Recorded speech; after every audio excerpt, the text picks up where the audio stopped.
말씀 먼저 읽어볼까요? 고린도전서 15장 12절에서 22절입니다. 그리스도께서 죽은 자 가운데서 다시 살아나셨다 전파되었거늘 너희 중에서 어떤 사람들은 어찌하여 죽은 자 가운데서 부활이 없다 하느냐. 만일 죽은 자의 부활이 없으면 그리스도도 다시 살아나지 못하셨으리라. 그리스도께서 만일 다시 살아나지 못하셨으면 우리가 전파하는 것도 헛것이요 또 너희 믿음도 헛것이며 또 우리가 하나님의 거짓 증인으로 발견되리니 우리가 하나님이 그리스도를 다시 살리셨다고 증언하였음이라. 만일 죽은 자가 다시 살아나는 일이 없으면 하나님이 그리스도를 다시 살리지 아니하셨으리라. 만일 죽은 자가 다시 살아나는 일이 없으면 그리스도도 다시 살아나신 일이 없었을 터이요 그리스도께서 다시 살아나신 일이 없으면 너희의 믿음도 헛되고 너희가 여전히 죄 가운데 있을 것이요 또한 그리스도 안에서 잠자는 자도 망하였으리니 만일 그리스도 안에서 우리가 바라는 것이 다만 이 세상의 삶뿐이면 모든 사람 가운데 우리가 더욱 불쌍한 자이리라. 그러나 이제 그리스도께서 죽은 자 가운데서 다시 살아나사 잠자는 자들의 첫 열매가 되셨도다. 사망이 한 사람으로 말미암았으니 죽은 자의 부활도 한 사람으로 말미암는도다. 아담 안에서 모든 사람이 죽은 것 같이 그리스도 안에서 모든 사람이 삶을 얻으리라. 아멘. 한국 락 밴드 중에 부활이라는 팀이 있습니다. 아시는 분들 아시고 모르시는 분들은 모르시겠지만 저는 예수님을 알기 전에 이 부활을 먼저 알았어요. 고등학교 때 나온 밴드였기 때문에 제가 하나님을 전혀 모를 때 알게 된 밴드입니다. 당시 한국은 거의 트로트 1세기였기 때문에 이렇게 락 음악 밴드가 나오면은 반항적인 청년 시절을 보내던 저는 너무 좋아서 앨범을 사서 열심히 들었던 기억이 있습니다.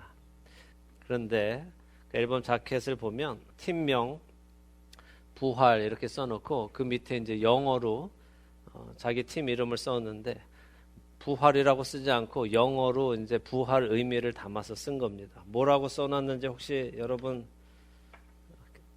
생각해 보실 수 있겠습니까? 부활, 여러분은 부활이 영어로 뭔지 아세요? 미국에서는 부활을 영어로 이스터라고 부르니까 부활이 이스터인가 보다 생각할 수도 있는데 어찌되었든 이 부활이라는 락 그룹은 자신들의 앨범에 부활이라고 한국어로 써놓고 그 밑에는 영어로 Born Again 이렇게 써놨어요. 그죠? 깜짝 놀라죠? 그래서 저는 영어로 부활이 Born Again이구나. 근데 그렇게 알고 지냈습니다. 이게 잘못된 정보를 접하면 그 잘못된 정보가 진짜인 줄 알고 그렇게 믿고 사는 거죠. 그래서 부활은 born again, 다시 사는 거, 그거구나. 이제 이렇게 생각했었습니다. born again이 부활의 의미는 아니죠.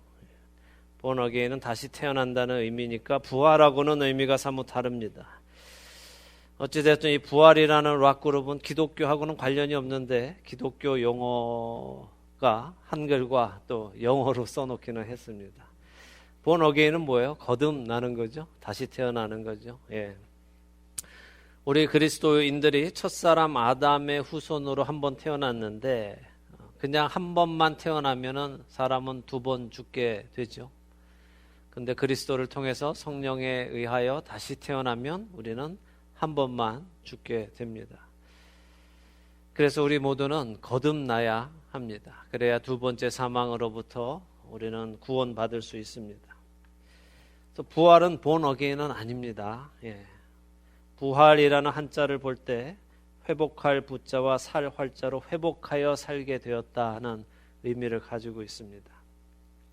그래서 영어로 부활절은 뭐라고 해요? Resurrection Day라고 하죠. Resurrect 한다면은 다시 일어서다 그런 의미입니다. 헬라어 원어도 아나스타시스인데 다시 일어서다 하는 의미입니다. 죽었던 자가 다시 일어나는 것이 부활이죠. 근데 그냥 죽었던 자가 다시 일어났구나로만 생각하면 우리는 또 오해할 수 있죠. 왜냐하면 죽었던 자가 다시 깨어나는 거는 세상 그런 특별 뉴스 같은 데도 나오잖아요. 누가 죽었었는데 다시 살아났다.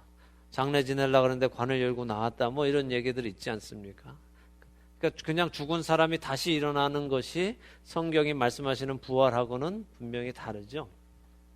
죽었던 자가 뭐 좀비처럼 다시 일어나는 것이 부활이 아니라 생명이 없던 자가 생명을 다시 얻게 되었는데 그것은 그 안에는 분명한 회복이 있어야 하는 것입니다. 그럼에도 불구하고 사람들은 문자 그대로 죽었던 사람이 다시 일어나는 것이 부활이다라고 생각하는 사람들도 있어요. 그래서 믿는 사람들 중에도 종종 이렇게 말하는 사람들이 있습니다. 나는요, 하나님이 계시다는 것도 믿어지고 예수님이 하나님의 아들이라는 것도 믿어지고 실제로 예수님이 이 땅에 오셨다가 십자가에서 죽으셨다는 것도 믿어집니다. 그런데 예수님이 다시 살아나셨다는 것은 안 믿어져요 하는 분들도 계십니다. 이게 안 믿는 분이 아니라 교회 다니면서 성도분들 중에도 그렇게 고백하는 분들이 계세요. 예수님이 다시 살았다. 어떻게 죽은 사람이 다시 살아납니까? 그거는 안 믿어집니다. 라며 말하는 분들도 계십니다. 그래서 어떤 사람들은 예수님이 죽은 것이 아니라 기절했다가 깨어났다라고 하기도 하죠. 그죠? 십자가에서 너무 고통스러워서 그냥 기절했다. 근데 무덤에 눕혀놨더니 이제 3일 만에 깨어나가지고 이제 정신 차리고 나왔다. 이렇게 생각하는 사람들도 없지 않습니다. 근데 이런 생각을 가진 것은 부활이 무엇인지 명확히 모르고 있기 때문에 그렇죠. 그렇게 예수님이 기절했다가 깨어난 것이다 라고 생각하는 사람들은 예수님이 3일 전에 채찍에 맞으신 그 모습 그대로 일어나서 돌아다니신 것으로 생각하는 거죠. 그건 참된 부활이 아닙니다. 말씀드린 대로 예수님은 온전히 회복된 몸으로 일어나셨습니다. 그것은 물론 예수님은 못자국은 가지고 계셨죠. 그것은 영원한 우리를 위해 구원해 주시기 위해 죽으신 어린 양의 표식으로 천국에서도 영원히 가지고 계실 표식이기에 그것은 가지고 계시지만 모든 상처는 아무셨습니다. 그래서 부활이 다시 일어났다 하는 의미를 가지고 있기는 하지만 그냥 그렇게 기절했다가 정신을 차리고 기력을 회복해서 다시 일어난 것이 아니라 완전히 새로운 몸을 입고 일어났다 하는 것을 의미하는 거죠. 옛 몸은 벗어버리고 새로운 몸을 입는 것, 이것이 성경이 말씀하시는 부활의 참된 의미입니다. 또 어떤 사람들은 부활이 그냥 내 이성이 살아있어서 보고 듣고 느끼고 하는 것을 생명이 있는 것이다, 부활한 것이다 라고 생각하는 사람들도 있습니다. 이것 역시 부활에 대해 또 생명에 대해 오해에서 비롯된 것입니다. 왜냐하면 마지막 날에 죄인들도 모두 부활하기 때문에 부활하면은 보고 듣고 느끼고 다 할 거예요. 그래서 이성이 있고 보고 듣고 느끼고 하는 것이 생명이다, 그게 부활의 생명이다 라고 생각하는 것 역시 오해입니다. 사실 모든 사람은 절대 사라지지 않습니다. 어느 누구도 사라지지 않고 마지막 날에는 한 명도 남김없이 모두 부활합니다. 그리고 부활한 그 사람은 영원히 존재합니다. 그래서 우리는 부활의 의미가 무엇인지를 잘 이해해야 하는 것입니다. 우리는 이미 생물학적 생명이 아니라 생물학적 생명이 성경이 말씀하시는 생명이 아니다 하는 것을 여러 번 나누었습니다. 생명은 뭡니까? 하나님 안에 있는 것입니다. 그러면 죽음, 사망은 무엇입니까? 하나님 바깥에 있는 거죠. 생물학적으로 우리가 숨을 쉬고 숨을 쉬지 않고 또 심장이 뛰고 심장이 뛰지 않고 이걸 가지고 생명과 죽음을 나누는 것이 아니라 하나님 안에 있느냐 하나님 밖에 있느냐 하는 것으로 생명과 죽음을 나누는 것이라고 말씀드렸습니다. 하나님께서는 태초에 사람을 지으시고 하나님 안에 있게 하셨죠. 하나님이 지으신 그 모든 것을 다스리고 누리고 하나님과 동행하도록 지으셨습니다. 그것이 생명이었어요. 그런데 아담과 하와가 그 하나님의 말씀을 거절하고 뱀의 말을 듣게 되자 그것은 곧 하나님을 스스로 거부하게 된 것입니다. 결국 그렇게 하나님을 거부한 사람은 하나님과 함께 할 수 없게 되는 거죠. 하나님께서 말씀하신 대로 네가 그것을 먹는 날에는 정령 죽으리라 말씀하신 그 일이 그대로 일어나서 그들은 생명이신 하나님을 떠나서 하나님이 계시지 않는 죽음으로 들어가게 된 겁니다. 죄가 바로 이렇게 하나님과 사람의 사이를 떼어 놓았고 사람으로 하나님께 갈 수 없게 만들었습니다. 또한 하나님 역시 죄인과 함께 하실 수 없게 되셨죠. 이것이 죄와 사망이 만든 일입니다. 그렇기에 예수님이 죽으셨다가 부활하셨다 하는 것은 바로 죄로 인해 하나님과 떨어져 있던 성도들을 하나님의 임재 안으로 다시 데리고 들어가신다 하는 의미를 가지고 있는 것이고 그것에 대한 증거인 것입니다. 죽었던 자를 살아나게 하셨다 하는 것이 바로 그 증거라는 것이요. 사망에서 생명으로 옮겨졌다 하는 것입니다. 하나님을 떠난 자들이 다시 하나님 안으로 들어오게 되었다는 것이죠. 이것이 예수님의 부활이 우리에게 알려주시는 첫 번째 소식입니다. 둘째로 부활이 우리에게 알려주시는 소식을 생각해 보죠. 하나님은 믿는데 부활을 믿지 못하는 사람들, 다른 것은 믿어져도 부활은 안 믿어진다는 사람들의 말을 들어보면 천국 가는 것은 믿어지는데 부활은 안 믿어진다는 분들이 계세요. 천국은 가는데 부활은 안 믿어진다. 이 말의 의미가 뭐냐 하면 이렇게 말하는 분들의 그 의도는 세상의 사람들이 생각하듯, 그러니까 기독교 아니라 세상의 사람들이 생각하듯 사람이 죽으면 영이 떠돌아다니고 귀신이 되어서 다니는 개념으로 생각하는 분들이에요. 그래서 그분들은 천국에서 우리가 귀신처럼 영혼으로 하얀 옷 입고 둥둥둥둥 떠다닌다고 생각하는 분들이 계시죠.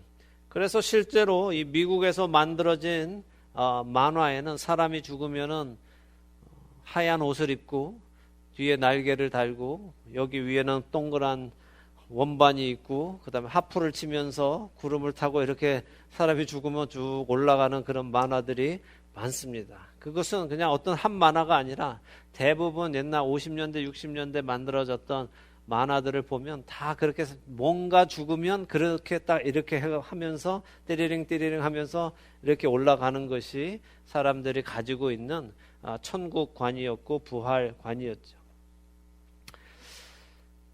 이런 생각이 자리 잡게 된 데는 몇 가지 이유가 있을 것입니다. 육신이 죽고 영혼이 떠나니 그냥 이 육신은 죽어버리니까 이 영혼이 다시 살 거란 생각이 없어서 그냥 영혼은 그렇게 귀신과 같은 존재일 것이다 라는 막연한 생각도 있을 때고요.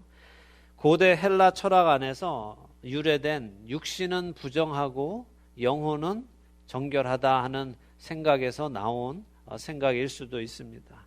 실제로 초대교회 당시 이러한 헬라 철학이 사람들의 생각을 사로잡았고 그래서 그들은 깨끗한 영혼은 깨끗한데 육신은 부정한데 어떻게 그 영혼이 부정한 육신을 떠났다가 다시 부정한 육신에 들어갈 수 있겠느냐, 부활의 몸은 있을 수 없다라고 생각하는 사람들이 있었고 그게 발전해서 결국 영지주의라는 이단이 되어서 교회 안에 들어와서 초대교회를 많이 힘들게 만들었었습니다.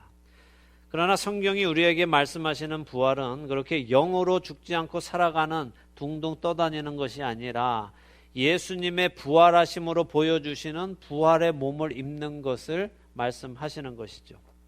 사실 생각해 보세요. 하나님께서 우리에게 과학적으로 또한 의학적으로 이렇게 정교한 몸을 만들어 주셨을 때 생각해 보세요. 이 우리가 가지고 있는 수많은 감각과 우리가 느낄 수 있는 맛과 우리가 할 수 있는 이 몸으로 우리의 이 육신을 가지고 할 수 있는 수많은 것들이 있는데 이 몸을 그냥 이 땅에서 한평생 살다가 없어질 것으로 만드셨겠어요? 그렇지 않습니다. 우리가 보고 듣고 만지고 느끼고 맛을 알고 냄새를 알고 하는 이 기관들을 만들어 주셨다는 것은 우리가 영원한 생명을 누릴 때에도 이 모든 감각기관을 사용해서 참된 기쁨을 누리게 하시기 위함이라고 저는 믿습니다. 부활하신 예수님께서 음식을 드시고 제자들을 만나시고 그들과 만지시고 그들과 교제하시는 것을 보면 우리는 부활의 삶이 단순히 영혼이 떠도는 그런 삶이 아니라는 것을 알 수 있습니다. 오늘 본문 말씀 고린도전서 15장의 말씀을 다시 생각해 보기 원합니다. 12절은 그리스도께서 죽은 자 가운데서 다시 살아나셨다라고 하시죠. 13절은 죽은 자의 부활이 없으면 그리스도도 다시 살아나지 못하셨으리라 라고 말씀하십니다. 이 말씀은 예수님의 부활하심이 죽은 자가 다시 살아나는 것과 뗄래야 뗄 수 없는 관계에 있다는 거예요. 예수님의 부활하심과 죽은 자가 다시 살아나는 이 둘의 관계는 뗄래야 뗄 수 없다는 거예요. 하나가 있으면 다른 하나도 있고 다른 하나가 없으면 다른 하나도 없어진다 하는 말씀입니다. 자, 그러면 애초에 사람은 왜 죽었습니까? 죄 때문에 죽었죠. 그런데 다시 사람이 살아나게 되었다라는 것은 무슨 의미입니까? 그거는 그 죄 문제가 해결되었다 하는 말씀입니다. 죄 문제가 해결되지 않는다면 사람은 절대 다시 살 수 없는 것입니다. 그래서 그리스도께서 부활하시지 못하셨다면 우리의 믿음이 헛되고 우리가 여전히 죄 가운데 있을 것이다 라고 17절에 말씀하시는 거죠. 또한 18절에 부활이 있을 것이라고 믿고 죽은 사람들도 다 망한 것이라고 하십니다. 왜요? 죄 사함을 받았다고 생각했는데 깨어나 보니 죄 사함이 이루어지지 않았으니 망한 것이죠. 영원한 심판을 받아야 하니까 망한 것이죠. 살 줄 알았는데, 하나님께로 갈 줄 알았는데, 생명이 있을 줄 알았는데, 죄 사함을 받은 줄 알았는데, 예수님이 만약에 다시 살아나시지 않고 그냥 우리는 죄 사함 받았다라고만 믿고 죽었다면 그렇지 못하다는 거예요. 그냥 다 망하게 된 거라는 말씀입니다. 19절에 부활이라는 것이 없고 그냥 이 세상에 사는 것이 다라면 그리스도인들은 모든 사람들 중에 가장 불쌍한 사람이라고 말씀하세요. 왜 그렇습니까? 부활이 없다면 왜 그리스도인들이 가장 불쌍한 사람입니까? 시간 낭비하고 돈 낭비하고. 예. 자, 죄사함이라는 것이 없는데 어차피 죄사함을 받지 못할 거라면 경건하게 살 이유가 뭐고 거룩하게 살아야 할 이유가 뭡니까?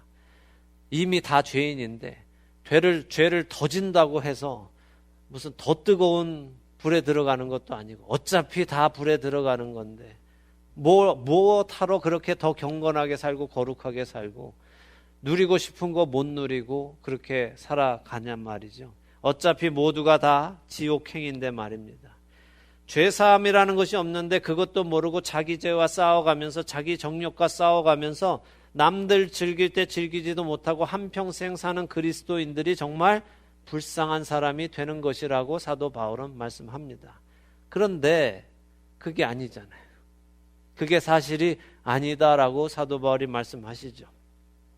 성경은 20절에 우리에게 분명하게 말씀하십니다. 그리스도께서 죽은 자 가운데서 다시 살아나사 잠자는 자들의 첫 열매가 되셨다라고요. 첫 열매가 되셨다라는 것은 그 뒤로도 열매들이 있을 것이다 라는 말씀입니다. 첫사람 아담 안에서 모든 사람이 죽은 것처럼 두 번째 아담이신 예수 그리스도를 통해서는 믿는 모든 사람이 생명을 얻을 것이다 라는 약속의 말씀입니다. 만일 부활이 없으면 죄 사함이 없는 것이고 그렇게 되면 예수 그리스도는 그리스도라는 호칭을 뒤에 받으실 수 없는 것입니다. 그냥 예수만 되고 예수 그리스도는 되지 않는 것입니다. 그냥 선하게 살다 죽은 유대인 성인이 되는 것뿐입니다. 그런데 우리 예수님은 절대 성인 군자가 아니십니다. 세계 4대 성인 중에 한 분이 아니죠. 그분은 우리의 죄의 문제를 자신의 죽으심으로 해결하셨고 우리로 하나님 앞에 담대하게 나아갈 수 있도록 길이 되시고 생명이 되신 분이십니다. 그렇기에 오늘 우리는 세상 사람들과 다르게 살아갈 수 있는 것입니다. 그들이 쫓는 육신의 정욕을 쫓지 않고 거룩함을 향해 우리는 갈 수 있습니다. 사망에서 나와 생명으로 갈 수 있습니다. 어둠에서 나와 빛 안에서 거할 수 있습니다. 그렇기에 욕심을 우리는 참아낼 수 있고 싸워 이길 수 있습니다. 우리의 몸이 다시 부활하여 쾌락을 누리는 것이 아니라 우리의 몸이 다시 부활하여 참된 기쁨을 누릴 날이 있기 때문입니다. 그리고 참된 생명의 근원 되시는 하나님 안에서 그분이 허락하시는 모든 기쁨과 즐거움과 아름다운 것들을 누릴 수 있기 때문에 우리는 우리를 스스로를 컨트롤하며 살아갈 수 있는 것입니다. 그 날을 생각하며 오늘 우리에게 주어진 삶을